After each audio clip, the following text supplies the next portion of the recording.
Hello friends, कैसे हैं आप लोग। आज हम लोग पढ़ेंगे MAHN यानी master of arts in Hindu studies, जिसमें आज पढ़ेंगे MHN 004 के खंड 5 में इकाई 1 वाक्य सूक्त के आधार पर स्त्रीत्व निरूपण, जिसमें आज हम आपके लिए लेकर आए हैं वाक्य एवं भारतीय भाषा चिंतन। तो वीडियो स्टार्ट करने से पहले जो भी फ्रेंड्स हमारे चैनल पर नए आए हैं कृपया चैनल को सब्सक्राइब कर ले और बेल आइकन को प्रेस कर दे, ताकि जो भी लेटेस्ट वीडियो हमारे चैनल पे आए वो सबसे पहले आपको मिल सके। तो आइए ज्यादा टाइम को न लेते हुए चलते हैं अपने टॉपिक पर।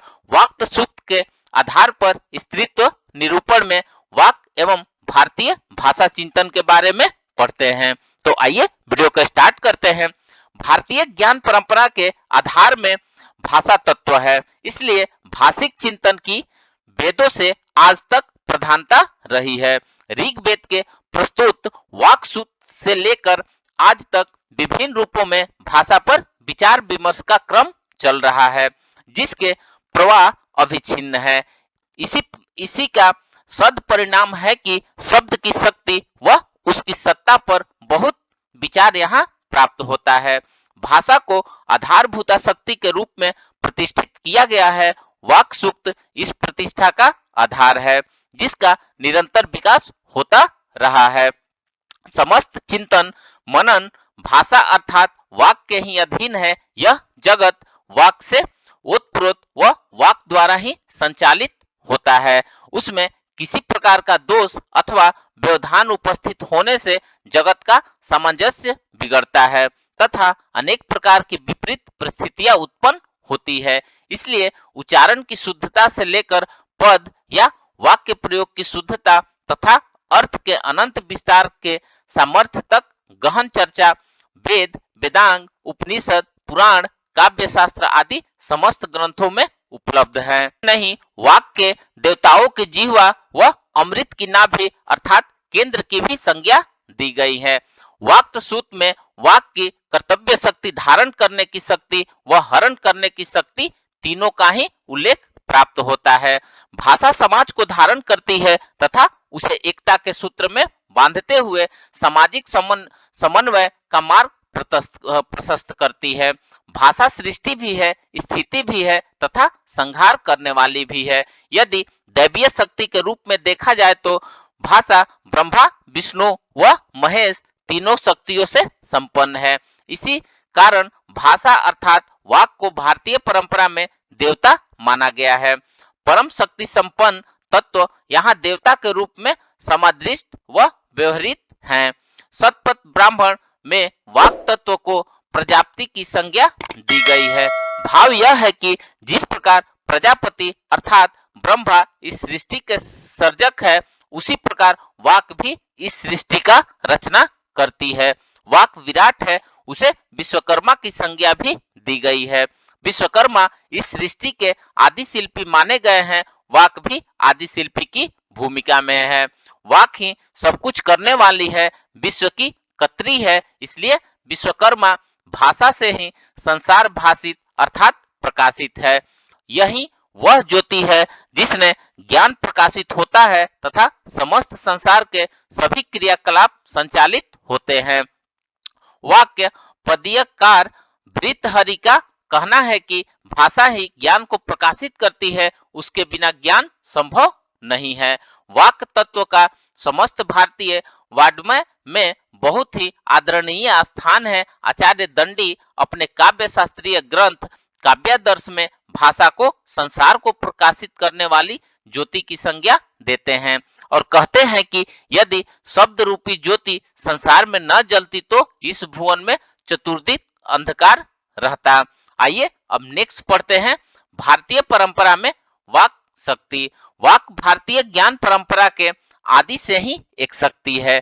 जगत के समस्त व्यवहार व प्रपंच की अधिष्ठात्री वाक् शक्ति ही है। ऋग संहिता से लेकर अर्थ पर्यंत भाषा के लिए लोक में सर्वाधिक व्यवहृत शब्द वाक् ही है। यह वाक् नित्य है, स्वयं ब्रह्म है, विराट है, सर्वस्व की अधिष्ठात्री है, जगत की रचयिता है। यही वाक् प्राणी है, सरस्वती है, मति है, धी अर्थात धी है, प्रज्ञा है, तीनों लोग पृथ्वी, अंतरिक्ष, भूलोक वाक ही है। यही वाक शक्ति देवताओं को धारण करने वाली और उन्हें प्रेरणा देने वाली शक्ति है।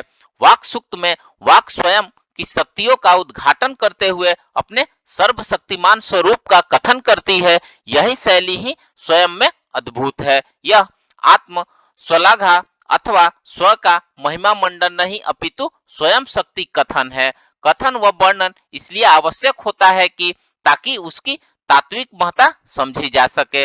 वह अज्ञानता बस आने वाले संभावित विकारों को दूर कर परिष्करण की गति सुनिश्चित की जा सके। इस दृष्टि से देखने पर ऋषि का वाग्भीड़ी का स्वयं शक्ति कथन अत्यंत सार्थक व आवश्यक जान पड़ता है। वाक सूक्त के प्रत्येक शब्द का अधिमार्थ ही अत्यंत शक्ति संपन्न है। लक्षणार्थ व व्यंजनार्थ की कोई सीमा ही नहीं है। ऋग्वेद में विषयक अनंत उन्नत चिंतन अनेक स्थानों पर प्राप्त होता है। भारतीय भाषा चिंतन में वाक की 4 अवस्थाएं हैं, परा, पश्यंती, मध्यमा और वैखरी। इन्हीं अवस्थाओं को कपितः विद्वान नाम अख्यात, उपसर्ग, निपात के रूप में भी व्याख्यायित करते हैं। ऋग्वेद में इन 4 रूपों अथवा अवस्थाओं की ओर स्पष्ट संकेत प्राप्त होता है। ऋग्वेद के इस मंत्र में बताया गया है कि वाक के 4 रूपों जो विद्वान द्वारा जानने योग्य हैं, उनमें 3 रूप गुफा में छिपे रहते हैं और चौथे रूप को मनुष्य बोलते हैं। आचार्य सायण, गौड़पाद व भृतहरि ने इन 4 रूपों को परा, पश्यंती, मध्यमा एवं वैखरी ही माना है। आचार्य सायण ने कहा है कि जो मूल धारा से उदित वाक है उसे परा कहते हैं, जो सूक्ष्म है तथा निरूपण करने में कठिन है वह हृदयगामिनी वाक पश्यंती है। बुद्धि द्वारा जो जानी जा सकती है तथा मध्य में हृदय प्रदेश में स्थित है वह वाक मध्यमा है तथा जो तालु, ओष्ठ आदि से बाहर आती है वह व्यवहार हेतु वैखरी है। वाक का जो स्वरूप मुख से बाहर आता है वह पर श्रवण गोचर होता है, वह वैखरी कहलाता है। मनोगत वाक चिंतन अवस्था की भाषा मध्यमा है। पश्यंती वाक की ऐसी स्थिति है जहां पर उसकी सहज दर्शन संभव हो। ऐसी अवस्था ही नहीं होती। ध्यान की स्थिति में यही अवस्था वाक तत्व के रूप में व्यवहृत है। यह हृदयगामिनी है, सूक्ष्म है और योगियों द्वारा देखी जा सकती है। यही स्थिति संप्रत्यात्मक भाषा की स्थिति है। वाक का चतुर्थ स्वरूप है परा, जो सर्वदा मुक्त अवस्था में है। इस अवस्था में वाक एक है, नदात्मिका है, मूलाधार में उदित है और परा है। यह पर वाक का अद्वैत है। यहाँ न कोई देखने वाला है, न दिखाई पड़ता है और न ज्ञेय है। भारतीय परंपरा में इस जगत के समस्त अधिष्ठात्री तत्वों को देवता मानकर उनका शक्ति कथन व गुण प्रकाशन किया गया है। चारों संहिताओं ऋक, यजु, साम व अथर्व के पुरोहितों द्वारा किए जाने वाले समस्त प्रकार के यज्ञों में विनियोग में लाए गए मंत्रों को संवाहिका वाक शक्ति ही है। यह परंपरा का प्रभाव है।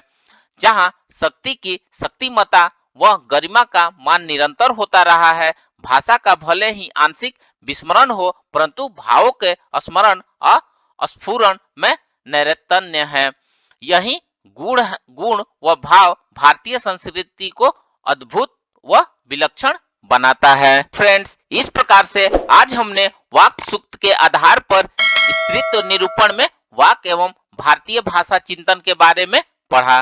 तो मिलते हैं एक नए वीडियो के साथ में, तब तक हमारे चैनल पे बने रहिए। धन्यवाद।